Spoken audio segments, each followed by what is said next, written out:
Hello नमस्कार दोस्तों। उम्मीद है आप सभी लोग अच्छे होंगे। अभी हम लोग दूसरा क्लास हो जाएगा, छठी क्लास का। ये ज्योग्राफी में हम लोग शामिल हैं। छठा क्लास का SCERT का ज्योग्राफी है, जिसमें हम लोग दूसरा अध्याय पढ़ेंगे, पृथ्वी एवं उसकी गतियाँ। दूसरा अध्याय हो जाएगा पृथ्वी एवं उसकी गतियाँ हो जाएगा। यहाँ से भी प्रश्न जो है पूछा जाता है। तो पहला पॉइंट में हम लोग, पॉइंट भी आप लोग देखते चलिए, अच्छा रहेगा। 21 मार्च और 23 सितंबर को दिन और रात क्या होते हैं? बराबर होते हैं। 21 मार्च और 23 सितंबर को याद रखिएगा, 21 मार्च और 23 सितंबर को, है ना, दिन और रात बराबर होते हैं। पृथ्वी अपने अक्ष पर 23.5 डिग्री झुका हुआ है। तो यहाँ पे एक चीज़ और भी हम लोग देख ही ले, है ना। चलिए, यहाँ पे हम लोग सबसे पहले चीज़ों को देखें, है ना। चलिए इसको साइड में कर देते हैं, है ना, इसको छोटा कर दिया जाए। पेन लेते हैं और यहाँ पे आइए। सबसे पहले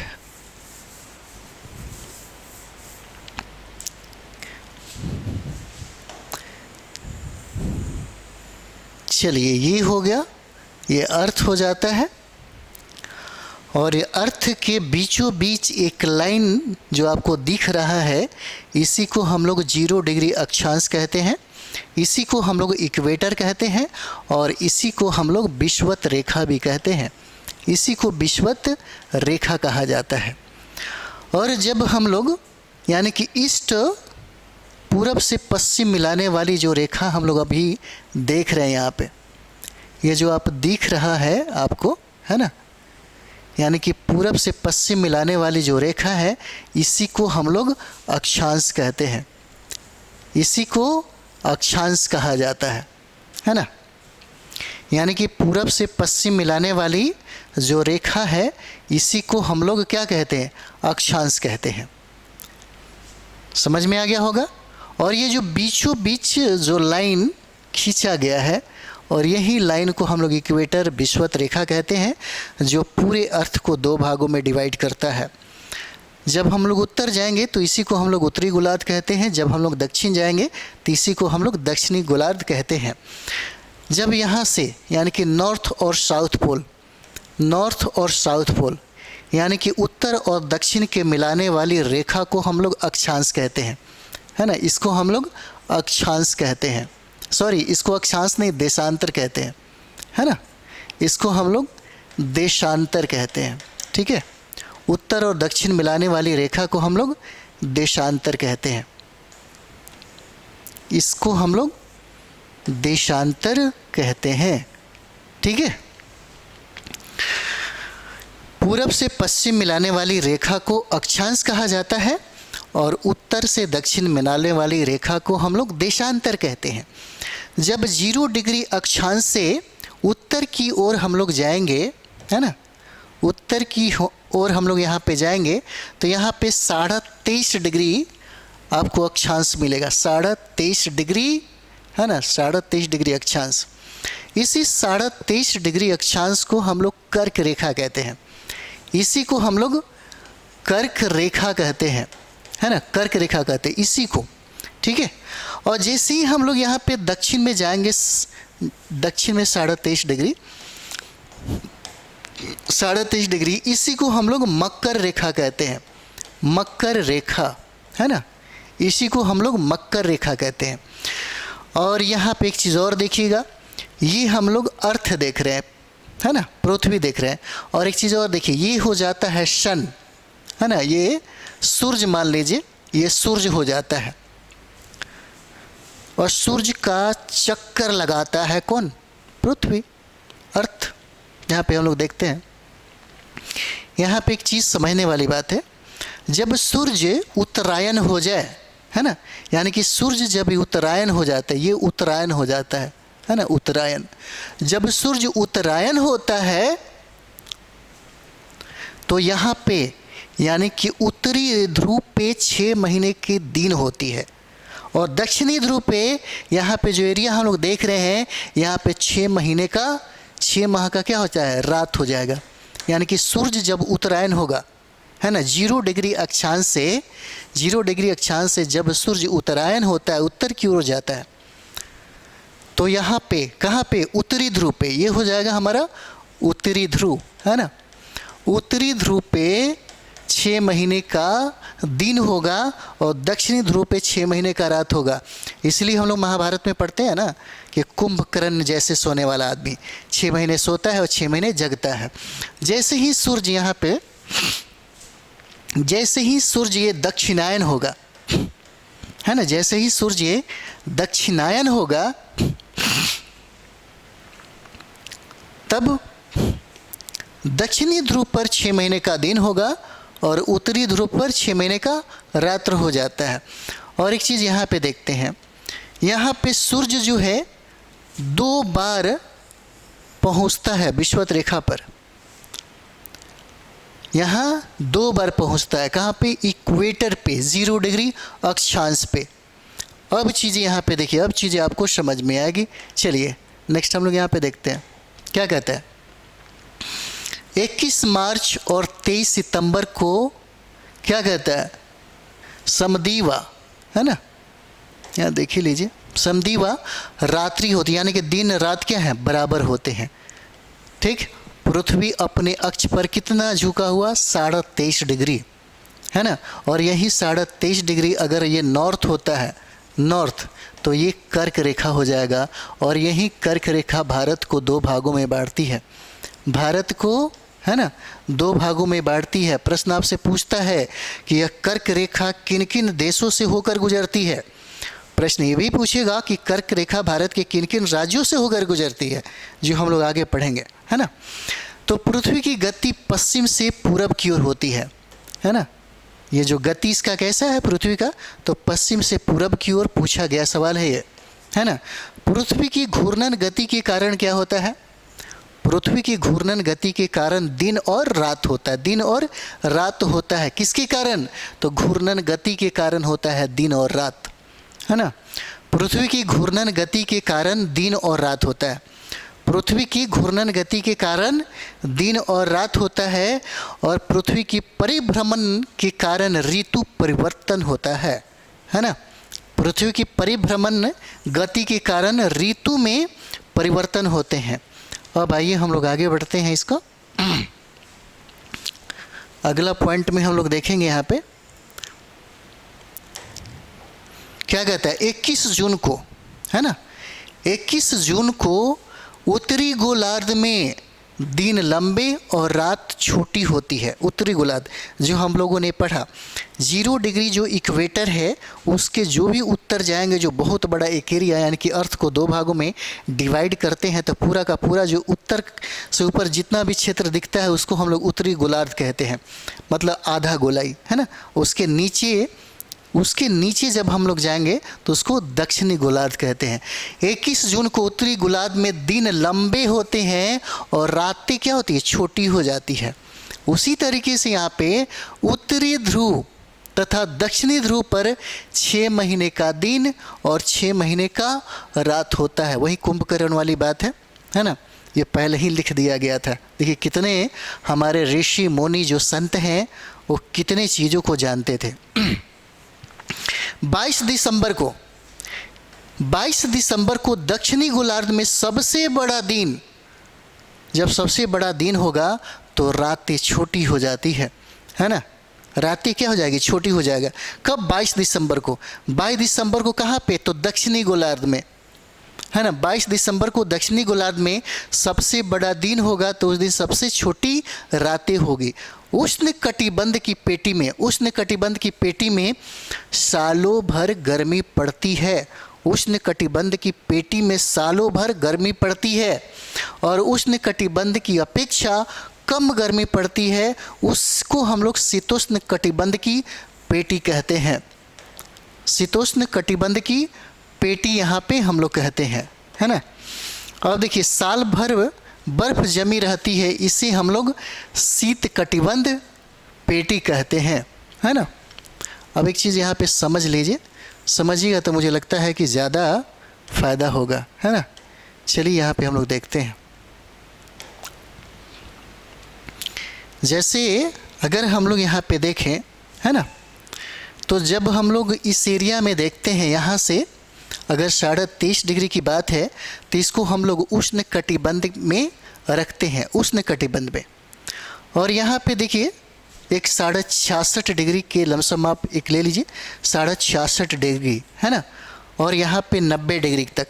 इसके बीच में इस एरिया को हम लोग शीत कटिबंध कहते हैं, है ना, शीत कटिबंध हो जाता है। और दोनों का यानी कि उष्ण का और शीत का जो मिला जुला, यानी कि देखिएगा गर्म पानी और ठंडा पानी को रखिएगा तो क्या हो जाएगा, गर्म पानी का मिक्सिंग उसमें आपको मिलेगा, ठंडा और गर्म दोनों लगेगा। तो यहाँ पे देखते हैं हम लोग उष्ण और शीत, जो बीच में आप जो देख रहे हैं, ये एरिया जो दिख रहे हैं, इसी को हम लोग शीतोष्ण कहते हैं, है ना, इसी को हम लोग शीतोष्ण कटिबंध कहते हैं। यानी कि देखिएगा ये सबसे ज़्यादा ठंडा का प्रभाव यहाँ रहता है और यहाँ पे सबसे ज़्यादा गर्म का प्रभाव भी रहता है। और बीच में जो हम लोग देख रहे हैं इसमें गर्म का भी और यहाँ ठंडा का भी प्रभाव रहता है, इसलिए हम लोग इसको शीतोष्ण कटिबंध कहते हैं। शीत और उष्ण कटिबंध का मिला जुला यहाँ पे रूप है। चलिए आगे हम लोग बढ़ते हैं, आगे बढ़ते हैं यहाँ पे। यानी कि पृथ्वी का आकार चंद्रमा से क्या है, बड़ा है। पृथ्वी का आकार जो है यह चंद्रमा से क्या हो जाता है, बड़ा हो जाता है। चांद पर पहुंचने वाले प्रथम व्यक्ति कौन है, तो प्रथम व्यक्ति नील आर्मस्ट्रॉन्ग है, जिनके बारे में बहुत बार सवाल पूछा है। और ये अपोलो 11 से गए थे यूएसए के माध्यम से। यानी कि चांद पर पहुंचने वाले प्रथम व्यक्ति का नाम नील आर्मस्ट्रॉन्ग हो जाता है। और उत्तरी ध्रुव एवं दक्षिणी ध्रुव को मिलाने वाली काल्पनिक जो रेखा है उसको अक्ष कहा जाता है ना, अक्ष हो जाता है। आगे हम लोग देखेंगे, अगला जो हम लोग क्लास में जब देखेंगे तो उसमें बहुत सारा चीज़ें विस्तारित रूप मिलेगा, फिर वहाँ पे बहुत मज़ा आएगा पढ़ने। पृथ्वी की परिमंडल हम लोग पढ़ेंगे, ये तीसरा अध्याय हो जाता है। इसमें 5 महासागर के बारे में पढ़ना है, प्रशांत महासागर, अटलांटिक महासागर, आर्कटिक महासागर, हिंद महासागर और अंटार्कटिक महासागर है। ये अंटार्कटिक महासागर हो जाता है। तो यहाँ पे चलिए देखते हैं और भी चीज़ें हम लोग, है ना, और भी चीज़ें हम लोग यहाँ पे देखते हैं। तो यहाँ पे देखते हैं और भी चीज़ें। देखिए कहते हैं कि तालाब, आहर, झील, सागर, महासागर, सम्मिलित रूप से इसको हम लोग जल मंडल कहते हैं, है ना। जल मंडल आपको पता होगा, इसकी परसेंटाइल सबसे ज़्यादा है, 71% क्षेत्रों पर यह विस्तारित है, जिसमें तालाब है, आहर है, झील है, सागर है, महासागर है। ये सम्मिलित रूप से इसको जल मंडल कहते हैं। और स्थल मंडल कितना है, 29% ही है। तो वर्ष 1984 में भारत के पहले अंतरिक्ष यात्री राकेश शर्मा बने थे। पूछा जा सकता है पहला अंतरिक्ष यात्री भारत का कौन है, तो ये राकेश शर्मा हो जाते हैं। उस समय भारत के प्रधानमंत्री इंदिरा गांधी थी। पृथ्वी का वह ऊपरी ठोस भाग जिसमें मिट्टी, कंकड़, पत्थर, पहाड़, मैदान इत्यादि सम्मिलित हो, उसको हम लोग स्थल मंडल कहते हैं, उसको हम लोग स्थल मंडल कहते हैं।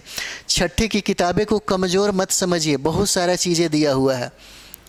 अगर सही तरीके से एक बार अध्ययन कर लीजिए तो छठा, 7वां, 8वां, 9वां, 10वां का ज्योग्राफी जो है, एक भी प्रश्न जो है किसी भी कंपटीशन में आपसे छूटेगा ही नहीं। कितने विद्यार्थी हैं जो सही तरीके से अध्ययन करते हैं, आप ही बताइए। एग्ज़ाम के समय जब आएगा तब 2 महीने वो सीरियस होते हैं, और 2 महीने में आप सोचते हैं कि आपका NCERT और SCERT सही ठीक हो जाएगा। एक किताब को जब तक आप 5 बार रिवाइज नहीं कर लेते तब तक आपका ज्योग्राफी, हिस्ट्री, कोई भी सब्जेक्ट हो, अच्छा नहीं होगा। अगर आप स्कोर खड़ा करना चाहते हैं, आप अपना रिजल्ट चाहते हैं, तो आपको ज़्यादा से ज़्यादा रिवाइज करना पड़ेगा। रिवाइज ही एक माध्यम है जिसके वजह से आपका स्कोर बढ़ेगा, आपका रिजल्ट आएगा। तो जितनी कैपेसिटी है बैठ के सेल्फ स्टडी करिए। अगर कोचिंग का चक्कर लगाएंगे, इंस्टीट्यूट का चक्कर लगाएंगे तो फिर मुश्किल में पड़ जाएंगे ना। फिर बिहार शिक्षक भर्ती 4.0 आपको सोचना नहीं होगा, है ना। तो 5.0 के बारे में आप सोचेंगे। 4.0 के बारे में अगर सोचना है तो चुपचाप बैठिए, कहीं मत जाइए, आराम से रूम पे बैठिए और 12 घंटा जितना कैपेसिटी है उतना टाइम अपने आप को दीजिए। हम बार बार आपको यही बात कहते हैं। स्थल संधि, स्थल का एक संकरा भाग जो दो बड़े स्थल खंडों को एक दूसरे से जोड़ता है ना, यानी कि लैंड का दो संकरा जो भाग होता है क्या करता है, एक से दूसरे को जोड़ता है, उसी को हम लोग स्थल संधि कहते हैं। स्थल लैंड और जल संधि, पानी का संकरा भाग जो दो बड़ी जल राशि जैसे समुद्र और महासागर को एक दूसरे से जोड़ता है, उसको हम लोग जल डमरू मध्य भी बोलते हैं, जल संधि बोलते हैं, है ना। जैसे पाक जल संधि के बारे में पूछ देगा पाक जल संधि कहाँ पे है, तो ये भारत और श्रीलंका के मध्य में है ना। ये हो जाएगा आपको भारत श्रीलंका के मध्य में। आप देखते होंगे ये वाला जो पार्ट है श्रीलंका का, है ना, और यहीं पे है पाक जल संधि। मन्नार की खाड़ी आपको यहीं पे है ना, यहीं पे आपको मन्नार की खाड़ी होगा। सारे प्रश्न पूछे गए हैं, पूछे भी जाते हैं। पाक स्टेट, है ना, पाक स्टेट। और ये जो श्रीलंका जो भारत है, यह भी इसका जो जुड़ाव है यह पानी से हो जाता है, यानी कि यह समुद्री इसका लगाव है। यानी कि अगर इसका पड़ोसी जो देश हो जाता है श्रीलंका, इसमें दो देश हो जाते हैं जिनका सीमा जल के साथ है। एक श्रीलंका हो जाएगा, दूसरा यहाँ पे मालदीव हो जाएगा। और मालदीव हिंद महासागर में है। मालदीव जिसका राजधानी कहाँ पे है, माले हो जाएगा, है ना, जिसका राजधानी माले हो जाता है। चलिए, पाक जल संधि भारत और श्रीलंका के मध्य में पूछा गया सवाल है ये। आगे बढ़ते हैं हम लोग, आगे बढ़ते हैं। वायुमंडल, जलमंडल और स्थल मंडल के चारों ओर हवा है जो कई 100 किलोमीटर की ऊंचाई तक फैली है, उससे हम लोग वायुमंडल कहते हैं। वायुमंडल किसका, जलमंडल और स्थल मंडल के चारों ओर, जलमंडल और स्थल मंडल के चारों ओर जो कई 100 किलोमीटर की ऊंचाई तक फैली है, उसी को हम लोग वायुमंडल कहते हैं। जलीय पौधों की जड़ें या तो पानी में डूबी भूमि से या फिर जल में घुली हुई मिट्टी या पोषक तत्वों का क्या करती है, उपयोग करती है। अब देखिए यहाँ पे स्थल मंडल भी देख लीजिए। स्थल मंडल, जल मंडल, वायुमंडल तीनों उपस्थित रहने पर जीवन पनपता है तथा वह जैव मंडल कहलाता है। और यही जैव मंडल जो है अलग से हम लोगों को पढ़ना भी है। जैव मंडल से प्रश्न पूछे भी जाते हैं, है ना। स्थल मंडल, जल मंडल और वायुमंडल तीनों उपस्थित रहने पर जीवन क्या है, पनपता है, और इसी को हम लोग जैव मंडल कहते हैं। अरब सागर, बंगाल की खाड़ी में, चलिए आगे हम लोग देखते हैं। यहाँ पे हम लोग चौथा अध्याय बाद में पढ़ेंगे, फिलहाल इसको देखिए। अरब सागर, बंगाल की खाड़ी से, जैसे आप देखते हैं ये हमारा दक्षिण भारत का ले लीजिए ना, ये वाला है ना। तो ये हो गया बंगाल की खाड़ी, है ना। ये क्या हो जाएगा, बंगाल की खाड़ी है, ठीक। और ये हो जाएगा अरब सागर। यहाँ पे जब जाएंगे हम लोग तो ये अरब सागर हो जाएगा, है ना। और ये जो टोटल हम लोग जो वाटर जो देख रहे हैं, यही हमारा हिंद महासागर हो जाता है, हिंद महासागर हो जाएगा। और इसी के, है ना, ये जो कंट्री हम लोग देखते हैं यही है श्रीलंका, यही श्रीलंका है। और इसी के बीच में एक जल संधि है जिसको हम लोग पाक जल संधि कहते हैं, पाक जल संधि कहते हैं। यही प्रश्न कहता है कि अरब सागर बंगाल की खाड़ी से, है ना, अरब सागर कहाँ, बंगाल की खाड़ी से पश्चिम दिशा में है ना। तो दिशा भी आप देख लीजिए। दिशा की अगर बात करें तो ये क्या हो जाएगा, यह पूरब दिशा हो जाता है ना। यह क्या हो जाएगा, ये पूरब दिशा हो जाएगा। और ये हो जाता है पश्चिम दिशा, है ना, यह पश्चिम दिशा हो जाता है, ठीक।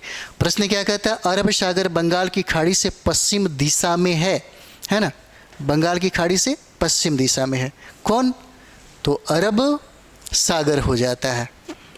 यही सब चीज़ें हम लोग को पढ़ना था। अगला जो टॉपिक हम लोग देखेंगे यहाँ पे वो हो जाएगा पृथ्वी के प्रमुख स्थल स्वरूप। पृथ्वी के प्रमुख स्थल स्वरूप जो है यहाँ हम लोग देखते हैं। मिलते हैं हम लोग अगले वीडियो में, इसको जल्दी ही समाप्त करेंगे ताकि हम लोग जल्दी 7th क्लास में चले जाएं। फिर 7th क्लास को जल्दी समाप्त करने के बाद 8th क्लास में तब मज़ा आएगा। 7th क्लास से तो आपको हिस्ट्री, ज्योग्राफी, पॉलिटी, इकोनॉमिक्स पढ़ने में बहुत मज़ा आएगा, है ना। तो चलिए हम लोग मिलते हैं नेक्स्ट वीडियो में। थैंक यू वेरी मच आप सभी लोग को।